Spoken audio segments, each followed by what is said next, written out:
when a poised black woman in a sharp suit walked into a luxury car dealership. No one knew she owned the entire building. Denied service, belittled, and asked to leave by a smug manager. She let him dig his own grave, until she dropped the truth that flipped the room upside down. What happens next? Let's start the story. The morning sun glinted off the glass facade of Westbridge Motors, a luxury dealership known for high-end imports and an even higher attitude problem. Inside, the hum of business filled the air. Polished shoes clicked on tiled floors, engines purred in the showroom, and sales reps in crisp suits hunted commissions like wolves. Outside, a sleek matte black Range Rover pulled into the customer parking space. Out stepped a tall, elegant black woman, dressed in a navy blue power suit, heels clicking with confidence. Her natural hair was pulled into a braided crown, and her eyes, hidden behind designer shades, surveyed the building with a sense of calm control. Her name was Denise Hamilton, and she wasn't here to buy a car.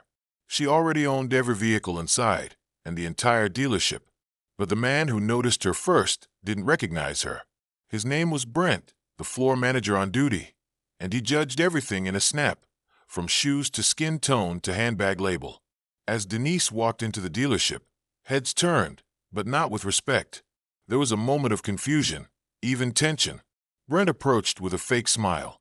"Hi, ma'am. Customers usually wait over there." He gestured vaguely toward a side lobby. Denise raised an eyebrow. "I'm not here to wait." "Well, you'll have to. I don't know if this is the right dealership for you," Brent said, scanning her up and down with eyes that tried to be subtle but weren't. "I'm here to speak with the staff," she said evenly. "Staff," he chuckled. "Look, lady, if you're trying to sell something or get a job, we're not hiring today." Her calm deepened.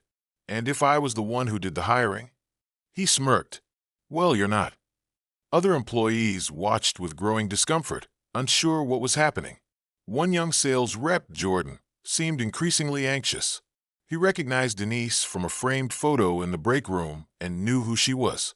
But he also knew Brent didn't listen to anyone but himself. Brent stepped closer, now more assertive. "We have policies. If you don't have an appointment, I'll have to ask you to leave." Denise took off her sunglasses slowly and locked eyes with him. "This is my dealership."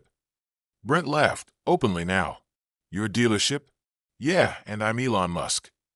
That's when Jordan stepped forward. "Sir, I think you need to stop talking." "What? You think this woman owns Westbridge Motors?" Brent scoffed. "Come on. She probably walked in off the street." Jordan didn't move. "That's Ms. Hamilton. She's the CEO. She owns this entire chain." Brent blinked. "What are you talking about?" Denise reached into her blazer and calmly pulled out her access badge and business card.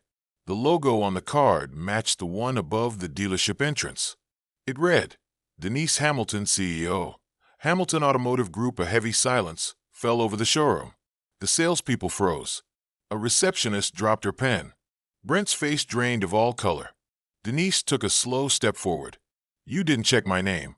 You didn't ask who I was. You assumed. You dismissed me. In my own dealership." Brent stammered. "I didn't know. It's just, I thought. You thought I didn't belong. That's the problem." Jordan looked like he wanted to disappear. The other employees watched, now completely silent. "I came unannounced for a reason," Denise continued. "To see how customers are treated when no one thinks the boss is watching. And you just failed, spectacularly." Brent gulped. "Ms. Hamilton, I apologize. Truly, I made a mistake." She nodded. "You made a choice. One you've probably made before."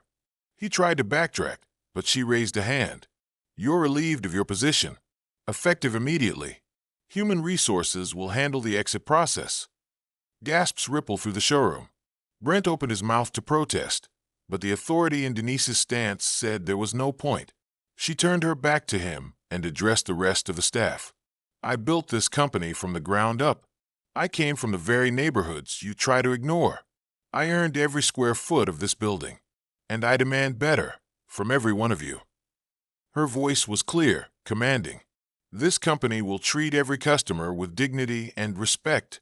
I don't care what they look like, what they're wearing, or what you think they can afford. No more gatekeeping. No more judging. The staff nodded, some muttering apologies, others lowering their eyes in shame. Denise turned to Jordan. "Thank you for speaking up." He nodded, visibly shaken. "I'm sorry I didn't say something sooner." "You said it when it counted," she replied. "And I remember loyalty." She left the building without another word, heels echoing in the stunned silence. Outside, she slid into her Range Rover, powered up the engine, and drove off with quiet grace. Word of the incident spread across the entire company chain within hours. By the next morning, Denise had gone viral. A bystander had filmed the entire confrontation and posted it online with the caption, "Black CEO gets denied in her own dealership, fires racist manager on the spot." Within 24 hours, the video had millions of views. Thousands commented in support, applauding her composure and her leadership. Other CEOs, influencers, and business leaders chimed in, calling it a masterclass in power and professionalism. Requests for interviews flooded in. News outlets wanted to highlight her story. Corporate sponsors reached out with congratulations. But more importantly, customers began to see Westbridge Motors and its owner in a new light. Denise, however, didn't bask in the limelight. She was too focused on change. She initiated a new diversity and sensitivity training program across all dealerships. She promoted Jordan to assistant manager for his integrity. She personally reviewed hiring practices and ensured that every branch was being held accountable. In an internal memo to all employees, she wrote, "To every person who has ever been dismissed, talked down to, or underestimated, you are the reason I built this company. Let them stare. Let them doubt. We don't change for them, we lead."